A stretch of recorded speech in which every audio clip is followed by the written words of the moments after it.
The Jefferson Era, Chapter 7. We're going to be in a time frame from 1793 to 1815. Okay, the rise of cultural nationalism. Many Americans believe that cultural life in early 19th century reflected the Republican vision of the nature's future. We need to remember that this means republic as in the people get to vote. Okay, education and nationalism.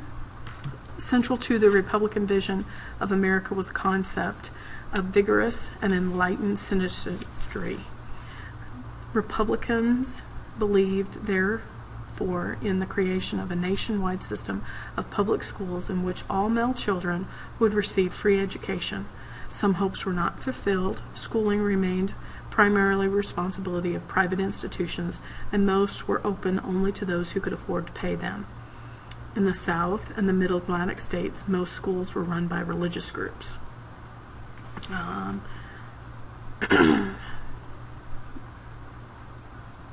Massachusetts. In 1778, Edders, New Hampshire. 3 years later, private schools such as those in New England were generally accepted only male students. Even many public schools excluded women from the classroom. You see America begin a higher value on the importance of a Republican mother who would help to train the new generation for citizenship. People began to ask how mothers could raise their children to be enlightened, even if themselves were uneducated. In 1798, Massachusetts required that public schools serve female as well as males. Other states soon followed. Some women aspired to more. Judith Sargent Murray, in 1784, published Defending the Rights of Women in Education. Men and women were equal in intelligence and potential. Murray argued women therefore should precisely have the same educational options. Jefferson and his followers liked to think that Native American, the noble savages, were uncivilized but could not be civilized. That schooling the Indians in the white ways would uplift the tribes and make them become part of the established whole.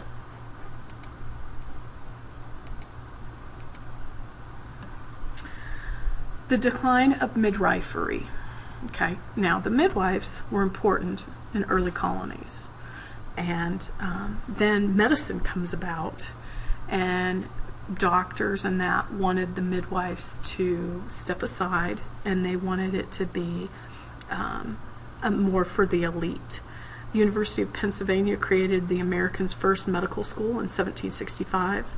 Most doctors, however, studied medicine by working with established practitioners. There's lots of prejudice that come in this time about people that were midwives compared to people that were actual medical doctors, that it was a science. Individual patients often feared more from their doctors than from their illness, leading to advances of scientific method. George Washington's death in 1799, probably less the result of minor throat infection, but the physician did bleeding on him and purging. Medical profession also used a newfound commitment to the scientific method to justify expanding the control over the care that had been traditionally outside of their realm. Childbirths had been attended by female midwives in the 18th century, and in the early 19th century, physicians began to hand deliveries themselves. And now with the restriction, the poor could not afford the doctors, and so they still used the midwife. Cultural aspirations of the new century, the establishment of a national culture. Many Americans dreamed of the American literature and artistic life. In 1772, poem on the rising of glory of America predicted that America was destined to become a seat of an empire in the final stage of civilization. A growing number of writers began to create a strong American literature. Among the most ambiguous was the Philadelphia writers Charles Brocken Brown, and he delivered to a popular audience. Washington Irving of New York, folk tales, Ichabod Crane, and Rip Van Winkle made himself widely a leader in American literature of the life of the 18th century. Religion, deism.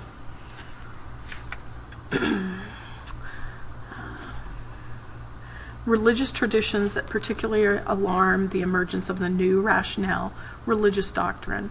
Theologians reflect on the modern scientific attitude deism, which had originated among enlightened philosophers in France and attracted people such as Thomas Jefferson and Benjamin Franklin by the 1800s.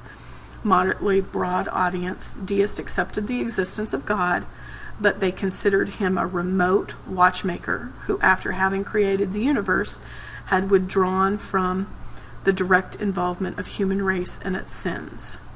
The disciples of these new ideas rejected traditional Calvinist beliefs in Presbyterianism and the idea of the Trinity. Jesus was only a great religious teacher, they claimed, not the Son of God. But religious skepticism attracted relatively few people. Beginning in 1801, traditional religion staged a dramatic comeback in the wave of revivalisms known as the Second Great Awakening. The Second Great Awakening laid the effort for conservative theologians to fight the spread of religious rationalism in the church and establish church. Presbyterians expanded their efforts on the foreign fringe of white settlements. Methodist preachers traveled throughout the nation, winning recruits to their new church. It was the fastest growing denomination, almost as successful as the Baptists were in the South. By the 19th century, revivalists from the First Great Awakening, 60 years before, only a few members of churches embraced the revivalism before. At Cane Ridge in Kentucky in the summer of 1801, a group of evangelistic ministers provided over the nation's first camp meeting. An extraordinary revival that lasted several days and impressed on all who saw the fever and the size. More than 25,000 people attended, and every year they started having more and more events that came with it. The individuals must readmit God and Christ into their daily life and embrace the active piety, and they must reject the skeptical rationalism that threatened traditional beliefs. The revival did not restore the religion of the past, but it awakened them to the belief in God, whose grace could be obtained through faith and good work. New role for women. Female converts outnumbered males, and that may be due to the part of the movement of the industrial work outside of the home and into factories. The process robbed women of one of their roles as part of the household economy and left many feeling isolated. Religious enthusiasts provided, among other things, access to a new range of activities: charitable society, administering goods to the needy, orphans, poor, missionary organizations in which women played an important part. Handsome Lake. Seneca, whose seemingly miraculous rebirth after alcoholism helped him a special statue with his tribe, Handsome Lake, called for a revival of traditional Indian ways, individualism of white society, and restoration of communal quality of the Indian world. His message spread throughout the scattered Iroquois community that had survived the military and political setbacks of the previous decade, and inspired many Indians to give back whiskey, gambling, and other destructives that they gained from the white society. But Handsome Lake also encouraged the Christian mercenaries, to come in. The Industrial Revolution. The Industrial Revolution gives America a new way of life. We win our independence, and then with progress, it's a power-driven machines were permitted for manufacturers to become more rapid and inexpensive with a profound social economic consequences. The cotton gin. America also produced notable inventions of its own. In 1793, Eli Whitney invented the machine that performed the task of removing seeds and short staple cotton quickly and efficiently. It dubbed the cotton gin, derived from the engine. With this device, a single operator could clean such cotton in a few hours as once took a whole group of workers a day. And then that spread slavery.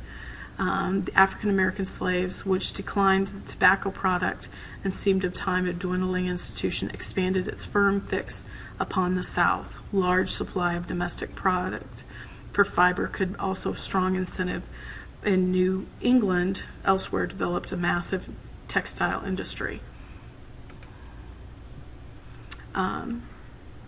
Whitney was an important figure in history because technology, for other reasons as well, he helped introduce the concept of interchangeable parts in the United States. Such machines as the cotton gin widely began to use the interchangeable parts for spare parts that could be made and fit a machine properly. Whitney designed not only the cotton gin but also machine tools that could be manufactured, compartments, and exact specifications. The U.S. government later commissioned Whitney to manufacture 1,000 muskets for the Army, each part of the gun to be interchangeable with the equivalent part of every other gun. Robert Fulton's steamboat. One such project developed was the steamboat. England had pioneered steam power and even steam navigation in the 18th century. There had been experiments in America in the 1780s and 90s in various forms of steam power. The major advance emerged out of efforts of inventor Robert Fulton and the promoter Robert R. Livingston, who made possible the launching of a steamboat large enough to carry passengers. Their Claremont, equipped with paddle wheels and the English-built engine, sailed up the Hudson River the summer of 1807. The Turnpike era began in 1794. The corporation built toll roads running 60 miles from Philadelphia to Lancaster, Pennsylvania, with hard-packed surface and crushed stone that provided good year-round surface and effective drainage. The Pennsylvania venture proved the success of similar turnpikes named for the kind of tollage frequently used were laid out from other cities and neighboring things. City life. Despite all the changes, America remained an overwhelming rural and aggregation nation. Only 3% of the population lived in towns, more than 8,000 in 1880. Even the largest nation cities could not begin to compare to such European cities as London or Philadelphia. People in the cities and towns lived differently from vast parts of majority of Americans who continued to work on the farms. Among other things, urban life produced affluential people who sought to increase elegance and refinement in their home, their grounds, and their dress. They also looked for diversion, music, theater, dancing, and many people horse racing. Informal horse racing began as early as 1620, but the first formal race in America opened near New York City in 1665. In the early 19th century was a popular activity in the country. Crowds gathered for horse racing, vast appetite for popular public entertainment, an enduring part of our culture.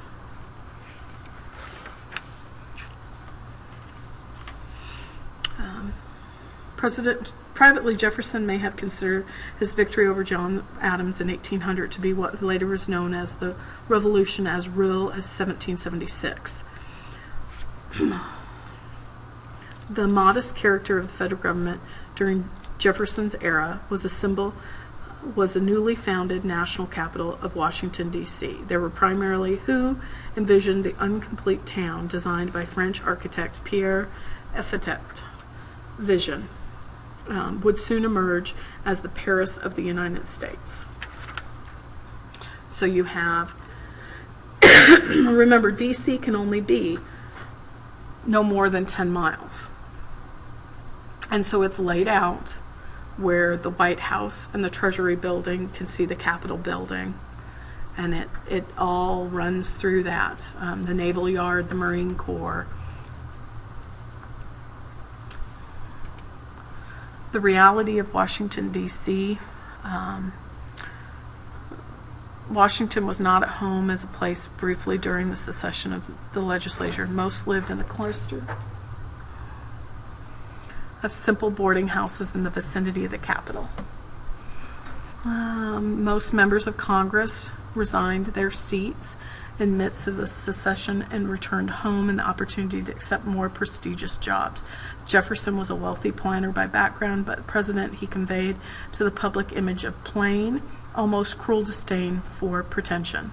Like ordinary citizens, he walked to and from his inaugural at the Capitol in the presidential mansion, which had not been required the name the White House. He disregarded the courtly etiquette of his predecessors. He did not always bother to dress up, promoting the British ambassador to complain of being received by the president in clothes that were utterly disappointment future. Okay, so Jefferson comes in. He's this politician that dresses like a normal person, that he worked to influence the leader of his party, and worked with the Republicans in Congress in quiet, sometimes devious means. Like Washington before him, he believed that the federal offices should be filled with men loyal to the principles and policies of the administration. By the end of his second term, practically all federal jobs were held by loyal Republicans. Limits on the federal government. Jefferson's administration mostly deliberated to reverse these trends. In 1802, President persuaded Congress to abolish all internal taxes, leaving custom duties and sales of the western land as only sources of revenue for the government. Meanwhile, the Secretary of Treasury, Galton, drastically reduced the government spending. Although Jefferson was unable entirely to retire the national debt as he hoped, he did almost cut it in half, from $83 million to $45 million. Jefferson also scaled down the military from 4,000 to 2,500, and he pared down Navy from 25 ships to 7, and the smallest standing army at his time.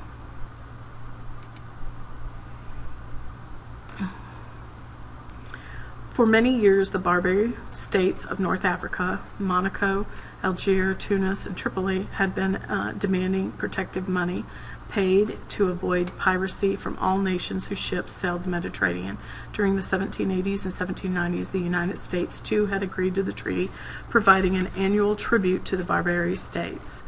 But Jefferson showed reluctant continuance for this policy of appeasement. In 1801, the Tripoli forced Jefferson's hand. Unhappy with America's response to his demands, he ordered the flagpole of America consulate chopped down as a symbolic declaration of war. Jefferson responded cautiously and built up American naval forces in the area for the next several years, and finally in 1805 he argued to the terms in which the United States would end to pay the tribute to Tripoli, but paid a substantial ransom for the release of American prisoners.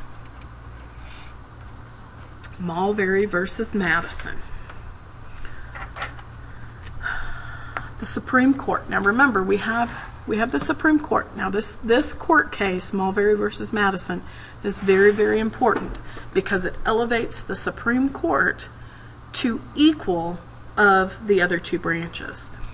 The debt over the courts is the most important judicial system in the nation's history. Federalists had long maintained the Supreme Court had no authority to nullify acts of Congress, and the court itself had actually expressed the power of a judicial review in 1796. But the court's authority in this area would not be secured. It was clear until they actually declared a congressional act unconstitutional. In 1803, the court case of Mulberry versus Madison did so. William Marbury, one of John Adams' midnight appointments, had been named Justice of the Peace in the District of Columbia, but his commission, although signed and sealed, had not been delivered to him before Adams left office. So when Jefferson took office, his Secretary of State, James Madison, refused to hand over the commission. Mulberry asked the Supreme Court to direct Madison to perform his official duties, but the court ruled that while Mulberry had the right to his commission, the court had no authority over Madison to deliver it.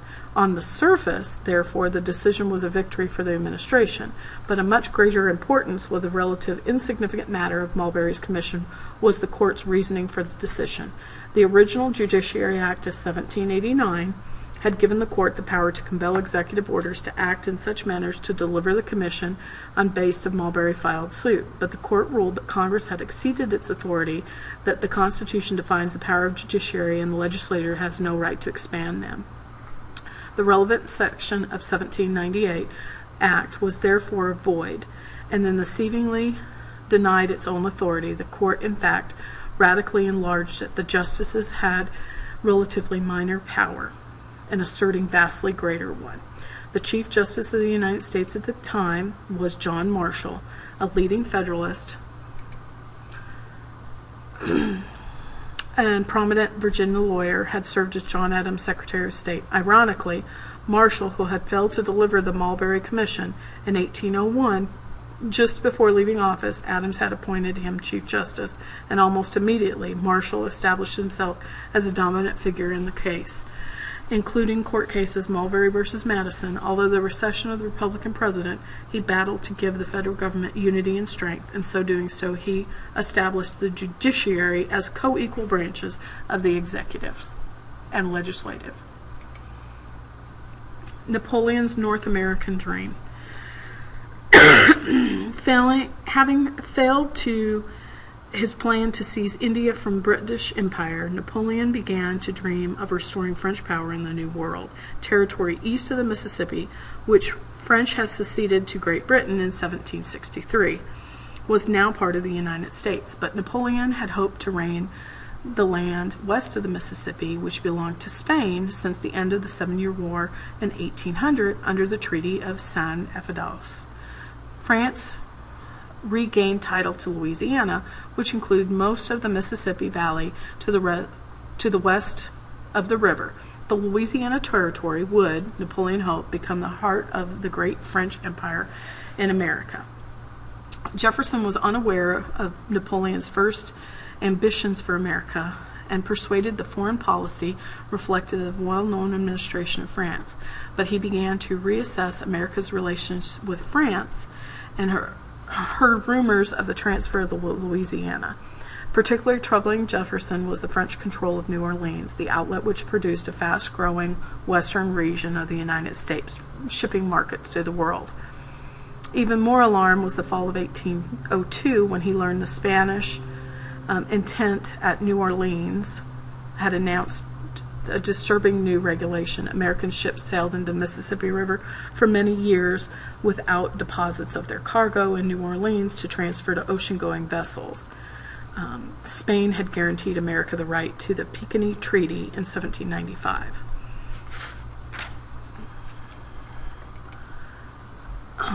Livingston, on his own authority, proposed that the French sell the United States the rest of Louisiana as well. In the meantime, Jefferson persuaded Congress to appropriate the funds for the expanding army and construction of the river fleet, and he had hinted that American forces might soon descend on New Orleans if the United States formed an ally with Great Britain if the problem with France was not resolved. Suddenly decided to offer the United States the entire Louisiana territory. Good reason for his decision. The empire in America had already gone seriously awry, particularly with yellow fever, and wiped out much of the French army in the New World. So, Jefferson has this dream. In terms of the treaty, the United States was to pay a total of 80 million francs, or $15 million to the French government. The United States was also to grant certain exclusive commercial privileges to the France of the port of New Orleans and incorporate residents of New Orleans into the Union at the same right and privileges as other citizens. In Washington, the president was both pleased and embarrassed when he received the treaty. He was pleased with the terms of the bargain, but he certainly uncertain about his authority to accept it, since the Constitution said nothing about acquisitions of new territory. Under the power would justify the purchase. Congress promptly approved the treaty, and finally in 1803, General Wilkinson, the Commissioner of the United States, took formal control of the territory long before the Louisiana Territory was organized in general pattern of the Northwest Territory. Lewis and Clark.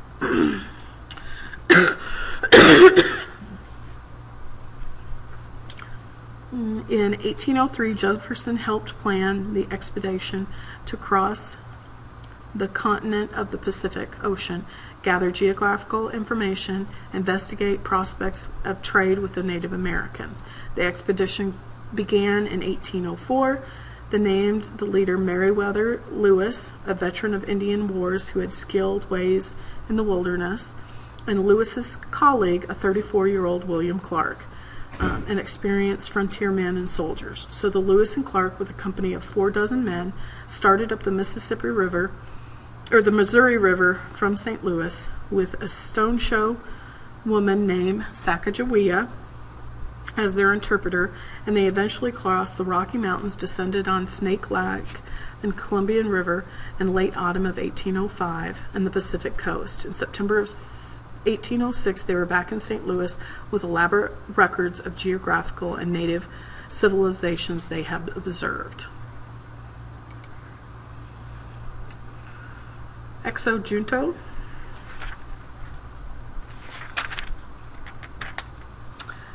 Concluded the only recourse for New England was to secede from the Union and separate the Northern Confederacy, in such a breakaway state to have hoped for survival. The Federalists believed it would have to include New York and New Jersey as well as New England, but leading Federalist in New York, Alexander Hamilton, refused to support the secession scheme. Federalists in New York then turned to Hamilton's greatest political rival, President Aaron Burr. Burr accepted the Federalist proposal and became a candidate for governor of New York in 1804. There were rumors that also agreed to support the Federalist plan of secession. Hamilton accused Burr of plotting treason and made numerous private remarks widely reported in the press, but Burr was a despicable character. When Burr lost the election, he blamed his defeat on Hamilton's malicious challenge and challenged him to a duel. Hamilton feared that refusing Burr's challenge would brand him a coward. So on the morning of July in 1804, the 2 men in New Jersey, Hamilton was mortally wounded, died the next day. Burr now fled to New York to avoid an indictment for murder, found a new outlet for his ambitions in the West, and even before the duel he began corresponding with General Wilkinson, the new governor of Louisiana Territory. Burr and Wilkinson made it clear that he would escape to Mexico. There would also be rumors that he wanted to separate the Southwest from the Union to create an empire that Burr would rule. Whether true or not, many of Burr's opponents believed the rumors, and ultimately Jefferson himself. When Burr led a group of armed followers to the Ohio River in a boat in 1806, they attacked on New Orleans was evident. Jefferson ordered the arrest of Burr and his men as traitors. Burr was brought to Richmond for trial, but Jefferson's Chief Justice Marshall limited the government could present and defend a charge in the way of the jury had little choice but to acquit him. What was treason in me 30 years ago is now patriotic.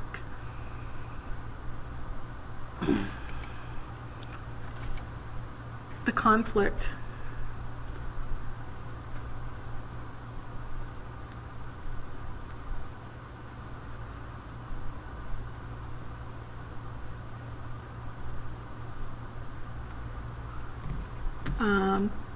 two different conflicts were taking shape the last years of Jefferson's presidency. Continued tension in Europe in 1803, and then the British and French also increased. In both North and South, threatened tribes mobilized to resist the encroachment. They began to forge connections with British forces in Canada and Spanish forces in Florida. The Indian conflict on land therefore became intertwined with the European conflict of the seas, ultimately held what caused the War of 1812. Conflict at the seas in 1805, the Battle of Trafalgar. A British fleet virtually destroyed was left by French Navy because France could no longer pay the challenge of the British seas. Napoleon now chose to pressure England in other ways. The result was called the Continental System, designed to close the European continent to the British trade. Napoleon issued a series of decrees barring British and neutral ships from touching the British ports and landing their cargo anywhere in European ports controlled by France or its allies. America's predicament.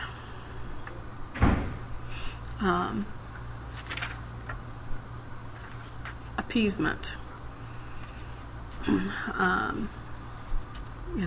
With this blockade, if they sailed by way of the British ports, they ran a risk of seizure by the French. Both warring powers were violating American right to neutral nations. Many British soldiers called their navy, with its floggings, its low pay, and terrible ship conditions, the floating hell. Few volunteers, most had to be impressed, forced into service. The Chesapeake and the Leopard incident. In the summer of 1807, British went more productive extremes, sailing from Norfolk with several alleged deserters from the British Navy among the crew. American naval freightage Chesapeake was held by the British ship the Leopard. When the American commanders James Barne refused to allow British to search the Chesapeake,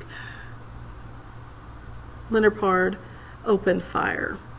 Barne had no choice but to surrender. Boarding parties dragged 4 men off the American freight. The news of the Chesapeake incident reached the United States. There was great popularity for revenge.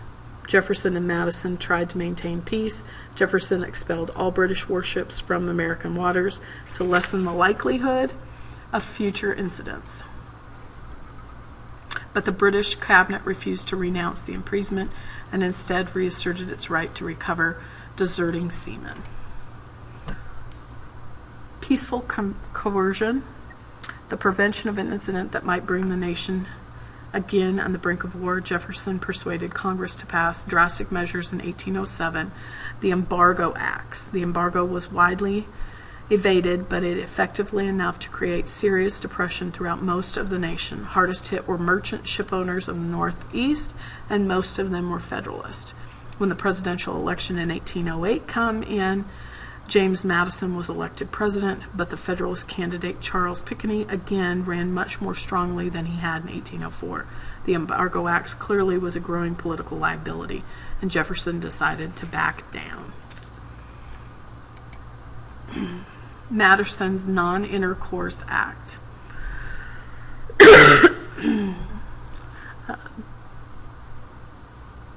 To replace the embargo, Congress passed the Non-Intercourse Act before Madison took office. It reopened trade with the nations with all but Great Britain and France. A year later, in 1810, the Non-Intercourse Act expired and was replaced by the Macon Bill No. 2, which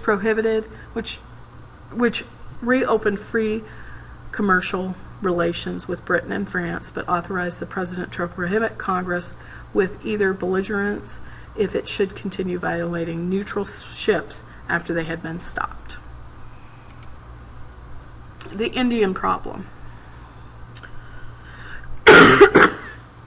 Given the ruthlessness in which the white settlers in the North America had continued to dislodge the Indian tribes, the British and Canada, on their part, relied on the Indian partners for lucrative fur trade, and relatively peaceful in the Northwest over a decade after Jay's Treaty, Anthony Wayne's victory over the tribes in Fallen Timber in 1794. But in 1807, a war crisis followed, with the conflict of the Chesapeake incident and the conflict between the Indians and whites. Virginia-born William Henry Harrison, already a veteran of combat of Native American at age 26, went to Washington as a congressional delegate from the Northwest Territory in 1799 and advocated the development of Western lands. He largely was responsible for the passage in 1800 and the so-called Harrison Land Laws, which enabled white settlers to acquire farms from the public domain on much easier terms than before. Jefferson appointed Harrison governor of the Indian Territory and administered presidential proposal to the situation with the Indian problem. Jefferson offered the Indians a choice. They could convert themselves into settled farmers or become part of the whites. society, or they could migrate west of the Mississippi. In either case, they would have to give up their claim to tribal land of the Northwest. Jefferson's assimilation proposal. But to the tribes, the new policy seemed terribly harsh, especially given the bludgeon effects in which the new policy seemed to be implemented. Harrison used threats, bribes, trickery, and whatever other tactic he felt could help him conclude the treaty. The first decade of the 19th century, a number of whites who had settled in the Appalachians had grown more than 500,000 population, far larger than the Native American. Tribes would face overgrowing pressure to move out of the way for rapidly growing white settlements. And by 1807, the United States had extracted extremity rights, eastern Michigan, southern Indiana, most of Illinois, from tribal leaders. Tecumseh was a prophet, like Handsome Lake. He experienced a mystical awakening of the process of recovering from alcoholism. Having freed himself from what he considered the evil effects of white culture, he began to speak to his people about the superior virtues of the Indian civilization and sinfulness of the corrupt white world. In the process, he inspired the religious revivals that spread through numerous tribes to help unite them. The prophet's headquarters at meeting of Tippecanoe Creek and Washburn River, also known as Prophetstown, became a sacred place for people of many tribes out of their own common religious experiences, and they began to consider joint military efforts as well. The Indian society, entirely separate from the white Americans, and the culture rooted the Indian tradition. The effort for trade of the Anglos and to borrow from their cultural worlds, he argued, would lead to the death of the native ways. Tecumseh, a chief of the Shawnee, called his tribe a shooting star. The Pilots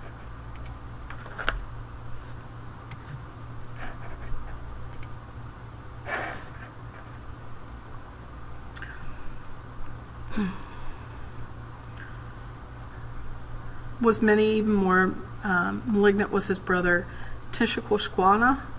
Where today are the Pilots, he thundered, where today are the powerful tribes of other people. They have vanished before the avarice and the oppression of the white man. He warned that his tribe would be exterminated if they did not take action against the white man. Tecumseh understood this, as few did. The Tecumseh Confederacy. Together, he promised he would halt the white expansion and recover the whole Northwest and make Ohio River the new boundary between the United States and the Indian country. He maintained that Harrison and others would negotiate treaties with individual tribes who had no real title to the land.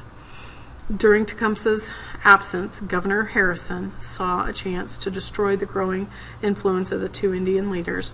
With 1,000 soldiers camped near Prophetstown on November 7th, 1811, he provoked an armed conflict. Although the white forces suffered losses as heavy as those of the Native Americans, Harrison drove off the Indians and burned the town. The Battle of Tippecanoe, named for the creek, was fought. Tecumseh returned to find the Confederacy in disarray, but still warriors engaged in combat by the spring of 1812 were raiding white settlements on the frontier. Mobilizing for the tribe largely results from Indians' own initiative, but Britain agents in Canada encouraged and helped supplies the uprising. To Harrison, the most of the white residents of the region, there seemed to be one way to make the West safe for Americans: to drive out the British in Canada and annex the province.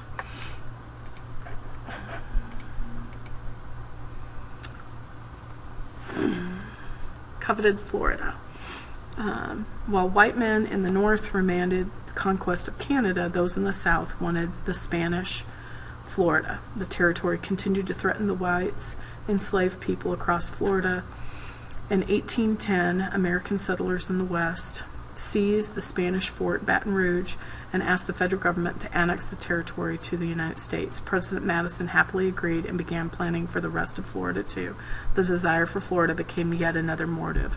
In 1812, war fever was raging for both northern and southern borders of the United States, and the demands of the residents of the area was a group known the War Hawks. In the congressional election of 1810, voters elected a large number of representatives for both parties, urging war with Britain. Most influential came from the leaders elected in the House: Henry Clay of Kentucky, John C. Calhoun of South Carolina. Men in great intelligence, magnetism, and ambition, and both were supporters of war with Britain. Clay was elected as Speaker of the House in 1811. He appointed Calhoun to the critical Committee on Foreign Affairs. Both men agitated the conquest in Canada. Still, Madison preferred peace, but was losing control of Congress. On June 18, 1812, he approved the declaration of war against Britain. Put-in-Bay.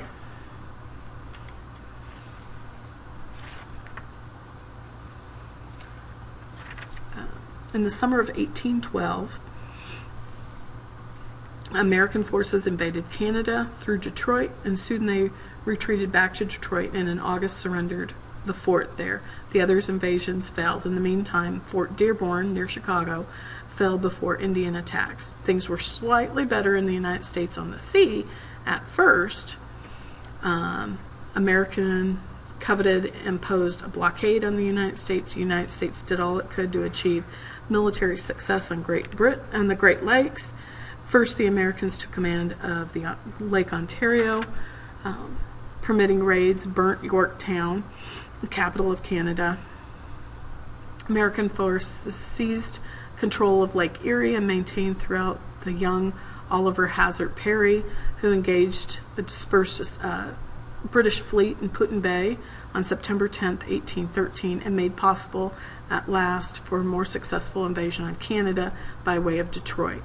William Henry Harrison pushed up the Thames River into Upper Canada, and on October 5, 1813, won the victory of noble death for Tecumseh, who was serving as a brigadier general in the British Army. The Battle of Thames resulted in no lasting occupation of Canada, but weakened and disheartened the Native Americans of the Northwest. British invasion.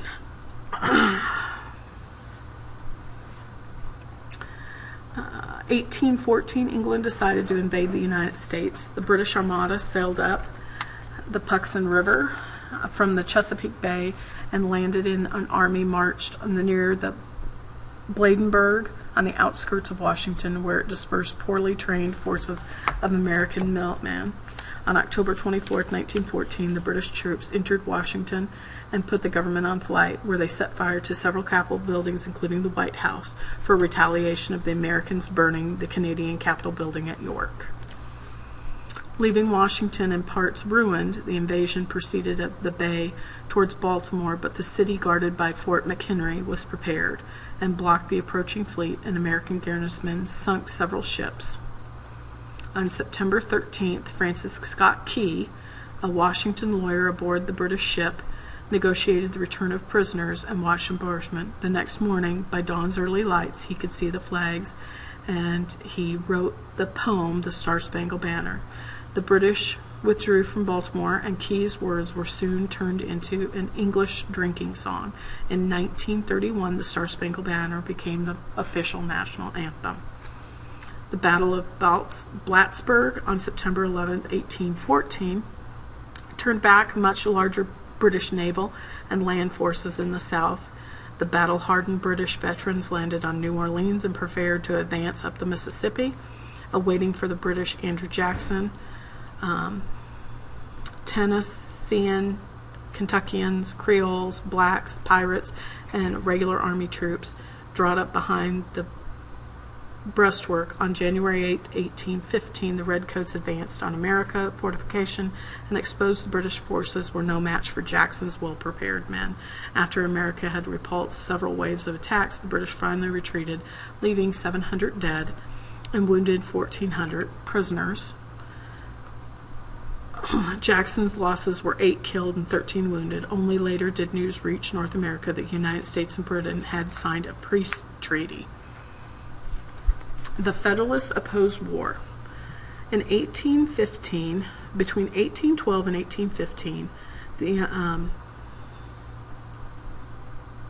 military efforts in the United States failed. The Republican government became increasingly unpopular.